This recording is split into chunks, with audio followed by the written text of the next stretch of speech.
Hello and welcome to another video. In this one we're going to go through PTS 4 for energy draw, look at all the different changes and see what they affect and what my opinion is on them. But first, I'm going to zoom in a bit here, as I heard people on the last video were like, it's too far away, I can't see. And so hopefully this will be better for you. But go down here, energy draw public test server has been updated. Okay, let's go down and see the changes. First up is some changes to heat sinks. They are changing the thresholds and the heat dissipation rates on them. Let's go down to the details here. Single heat sinks, external and engine. This is very crucial. They're changing engine heat sink dissipation rate because previously heat sinks were always separated into two different categories. There was heat sinks that were built into the engine. These are the ones that come with it for free. You don't have to add them afterwards. And there's heat sinks that you add afterwards.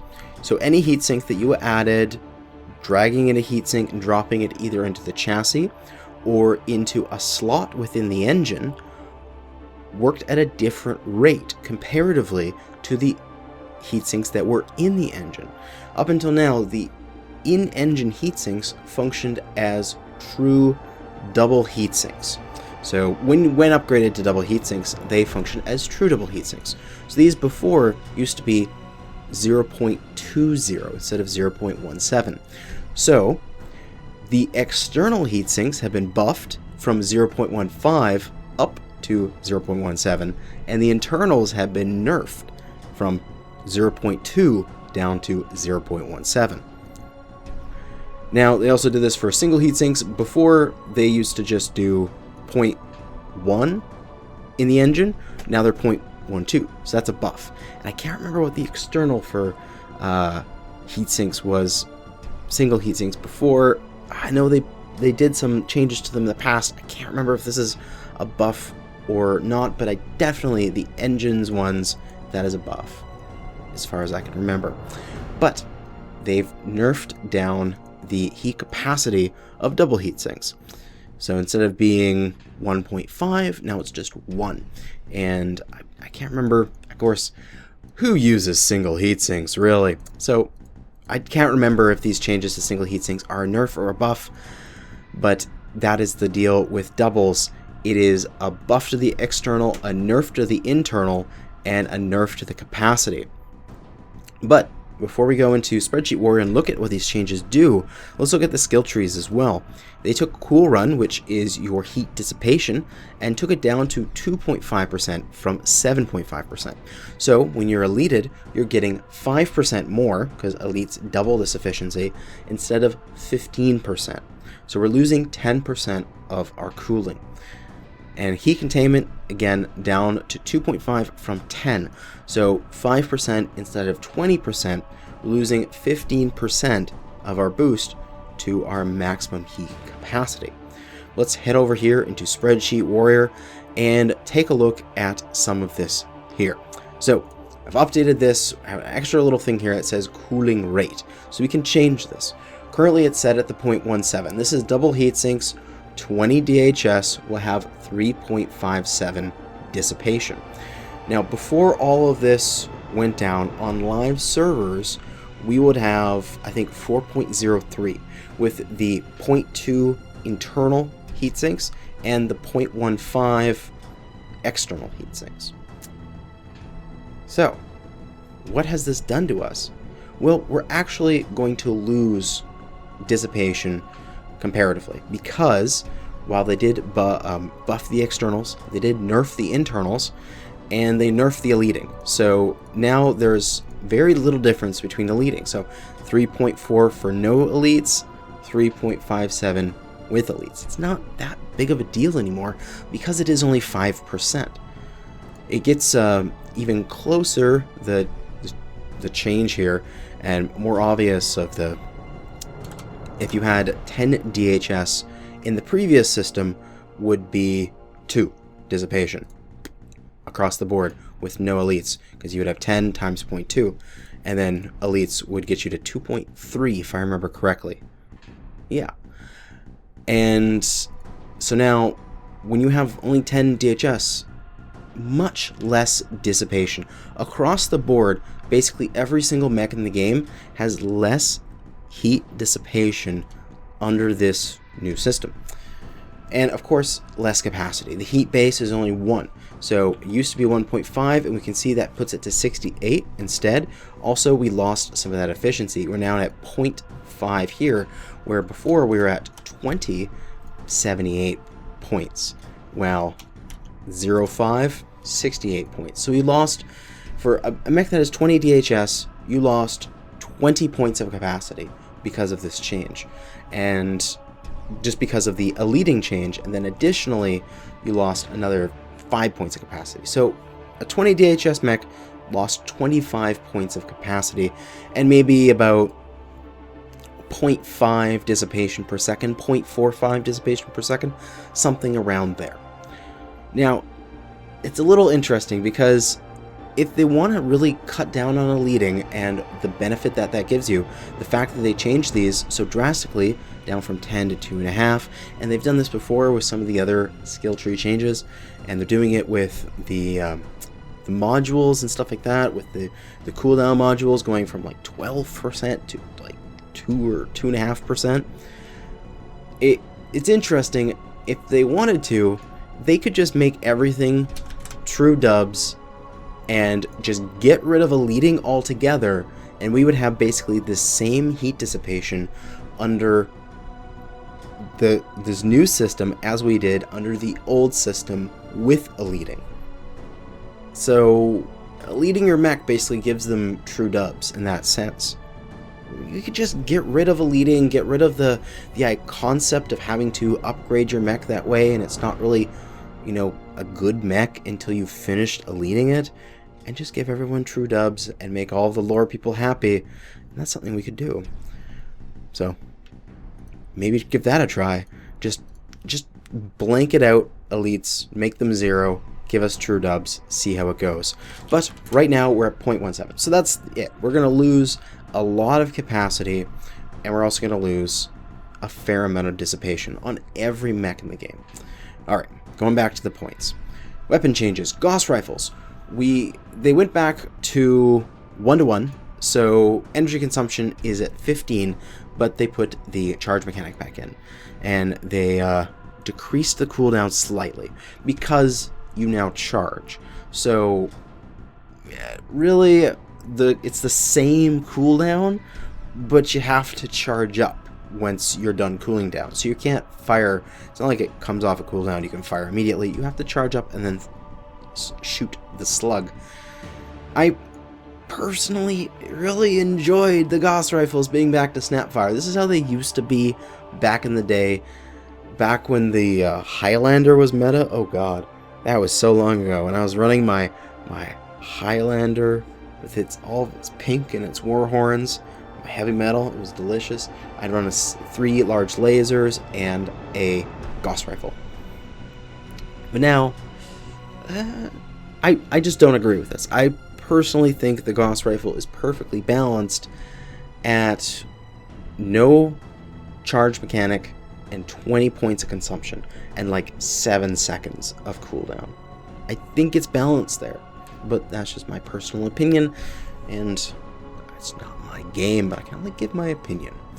Moving on to PPCs. From the previous PTS testing, we value overall PPCs, blah blah blah, a whole bunch of stuff here. They increased the anti-ECM effects of PPC impacts to provide the weapon with additional utility. Okay, so they have reduced the front-loaded damage of the Clan ER PPC down to 10 again, but they reinstituted the current live implementation of 2.5 spread on either side. And a slight cooldown reduction from 6.8 to 5 now that the weapon is less potent, and the anti-ECM effect has been increased by 2 seconds, and energy consumption has gone down to 13.5 from 15. And the PPC, ER PPC for the IS, just massively increasing the anti-ECM. So regular PPC is 6 seconds of ECM shut off, and IS ER PPC is a whopping 10 seconds of anti-ECM. So this means with these long enough numbers, if you are constantly shooting an ECM, their ECM is off permanently if you're constantly shooting them with a PPC.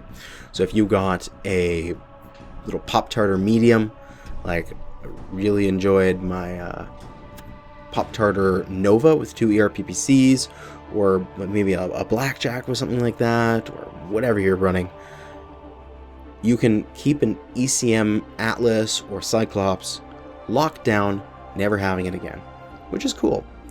But I don't agree with this damage. I don't like the fact that the clan PPCs have a different mechanic. It always bothered me. You have IS PPCs, they do that amount of damage and it's right to the same section, and then you have clan PPCs and they spread. Why are they spreading? Why don't all the PPCs do their damage to the same point? If 15 is too high, give us like 13, 12 and a half, something along those lines. 12 and a half, 13 direct. I would be so happy if that occurred. It's not the 15, okay, it's not the Hot Gauss rifle, which I would like, but still, get rid of that splash, because most of the time it's wasted damage. It's not the damage that I want. If I'm a good pilot, I'm going to be putting that PPC right where I want it, and I want the damage there, not on the component beside it. There's some times where that's useful, where you miss your part and you still get a little bit of damage on the component you're trying to hit, but realistically, as a person who could possibly pick off a side torso at range, I want my damage to go to that side torso. I don't want it to go to the arm, and I don't want to go to the CT, because I could be trying to pop off a Blackjack's XL, which is something is a quite common thing for me to try to do. So yeah, if the cooldown is too low at 5 for a 12.5 or 13 damage ERPPC, raise it back up to 7. I don't care about the cooldown. I just want the weapon to be functional when I pull that trigger. It made my Adder and it made my Shadowcat feel so good on the test server. And of course, some energy compensation to equal the direct damage. So you can just leave it at 13.5 and give us 13.5 damage. Hey, there you go. But yes. Also, I'm talking about being consistent with mechanics. Get rid of the minimum range on regular IS PPCs, because it's just like, it's kind of annoying. They used to have like a scaling range, but even that kind of sucked. Like, just I don't know. I don't think they need it anymore. I don't see it as a problem. We need a brawling, cool PPC. I'd like to see snub-nose PPCs. Snub-nose, if I'm saying that correctly. But just get rid of the minimum range. That 90 minimum range on the PPC. Take a little bit off of the max range if that's a concern for you. Make it the short-range brawly PPC. Make it a little bit more heat efficient. Make it that thing. And then give the ER PPC maybe a little bit of damage boost. Maybe give it 12. And give the clan ERPPC 13.5 or something along those lines, so that these two are, the IS ERPPC and the clan ERPPC are closer to each other. Alright, moving on. Lasers. Their primary balance thing for lasers was beam duration before.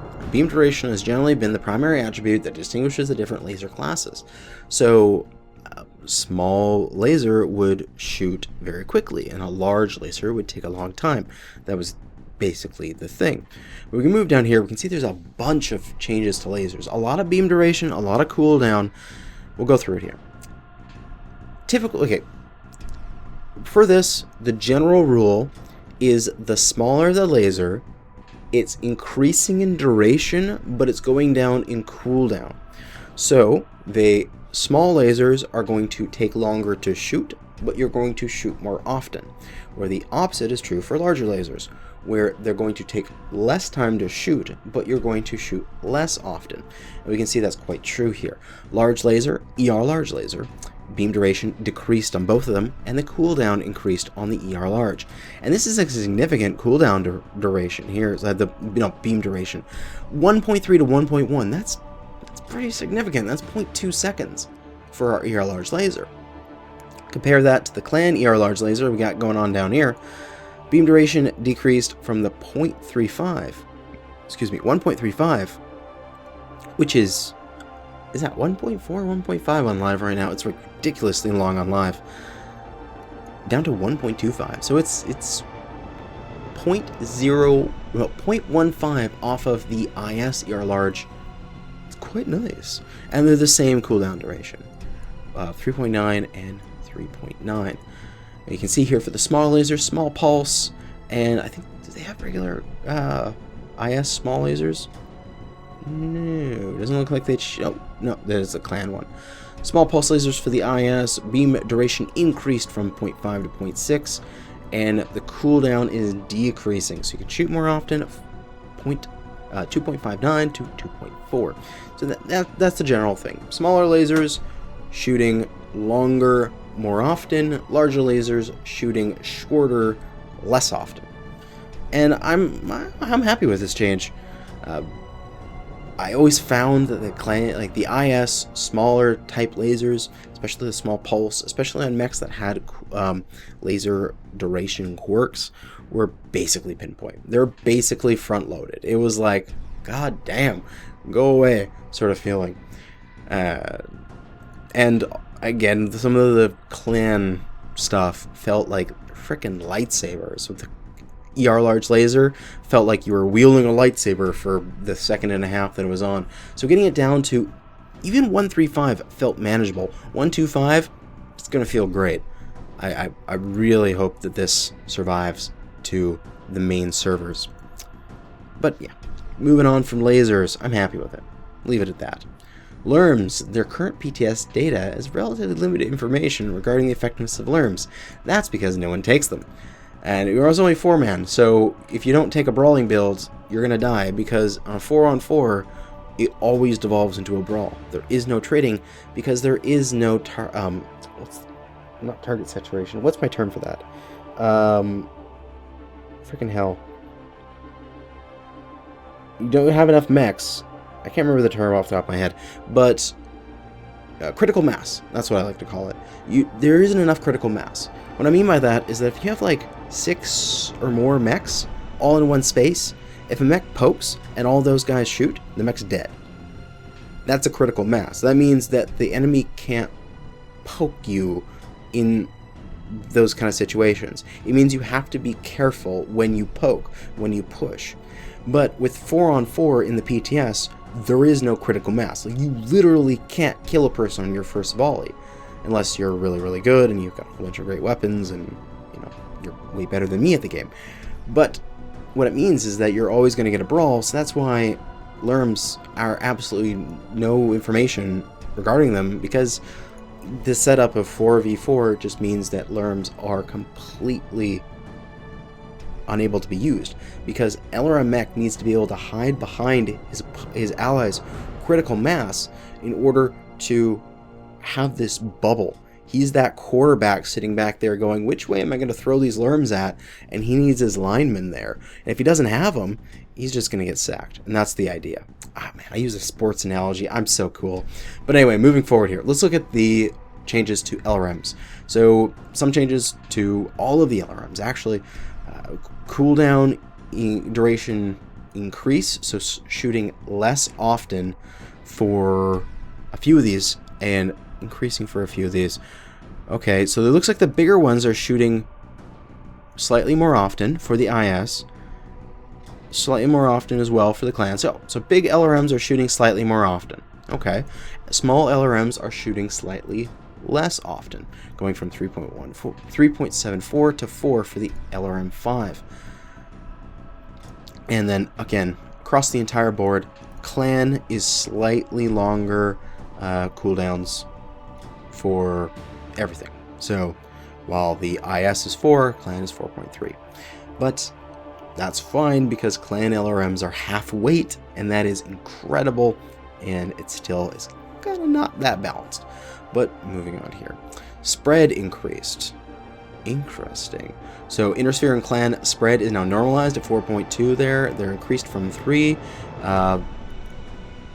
No spread changes for the 10. No. Heat decreased slightly. Interesting. And this is just a smattering of little changes to missiles. Really, it's not going to change much. Missiles are effective when missiles are effective. When you are able to lob them out there and have a good target, it doesn't really matter if the heat's going to be 5.5 or 6 in that situation. Sure, you're going to get a little bit of a DPS increase when you go to 5.3 from 7.48, but overall, the changes for LRMs are not going to really that consequential for people of the higher level, and for me, because I don't use them very often. I think I have one mech equipped with LRMs, and that's like for having fun with, just derping around. Autocannons, and yes, they changed the autocannons. They changed the fact that the jam chance, the chance that you're gonna jam, no wait, jam duration. I always get these things mixed up. Jam duration is now scaling to the autocannon size. So previously it was just 8 across the board, 8, 8, 8, 8, 8. But now, small ones like the UAC-2 are 2.3 seconds instead of 8. Yes, that is great. However, I think they've been maybe a little painful for the UAC-20. They increased it to 10 seconds. So they took the, you may notice the 10 is in here, because that's what they took as a baseline. UAC-10 will be the reference points against which all UACs are balanced.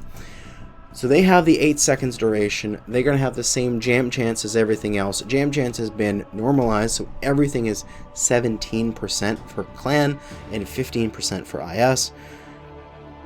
I really like what they did with the 2s.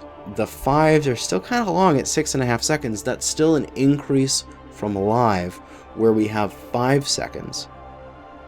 But, okay, I can understand that. But 10 seconds for the 20, like the UAC 20 already had maybe like some problems with the fact that when you're getting close enough to use the UAC 20, it is strong. You can put out 40 damage with a double tap. That's a great thing to have. But mechs like, like the Kodiaks and stuff like that, they're moving towards more of the LB20s now, because they're looking at that fact that you can shoot and then twist. Having this long stream of shots coming out is a little painful. 10 seconds is going to be a lot of time when you're going to be waiting for that to click back over. Maybe a slight bring down from the higher level ones. Maybe instead of the 8 seconds being for the 10, the 8 seconds being for the 20. It's still higher than what's on there now currently, but like on live currently with the 5 seconds, but it's not double of what we have. It's just it probably will feel really painful. It'll feel like I can go and like, oh, my UAC 20 is jammed. I'm gonna go make a snack and then come back and then see if it's unjammed by that time. Sort of feeling like you're in a pitched battle. You're gonna be like, why is my 20 still jammed? But whatever. I still think that they need to change the jam mechanic. Instead of being an RNG based system, they need to go to something else. Just something that if a skilled player is controlling it, they should never jam. It should be skill as to when you're pushing the weapon, and skill as to stopping it right before a threshold that would cause it to jam. There's multiple ways to do this. There's this sort of individual weapon heat kind of system like they have in a lot of games. The easiest example I can think of off my head is the Halo plasma rifle. You shoot a whole bunch in a short duration, the rifle overheats and it needs a few seconds to cool off. Exact same thing with the UACs. It could you be, oh, I shot a really whole bunch of UACs, my gun jammed. You don't even really need to like publicize the numbers behind it. That would be great, so we can theory craft it and we can go, if I shoot exactly one every this many seconds, I will never jam, sort of thing. But just have the You don't even have to like have a UI element. It'd be nice if you did, but just have it so that it's just bam, bam, bam, bam, bam. Oh wow, I'm having fun. Okay, I'm probably shooting my guns too much here. Let me ease off them for a second. Okay, they should be fine again. Let's go again. That would feel good. That would feel a lot better than, okay, let's open up. Jam.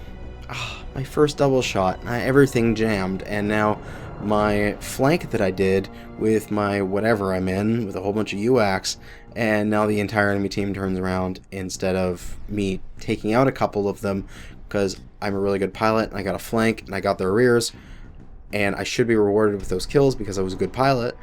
My guns failed on me for RNG mechanics, made me feel bad, and make me want to uninstall because frickin' RNG Jesus threw the dice and came up snake eyes for me. But yeah. Anyway, that's the long form of jams.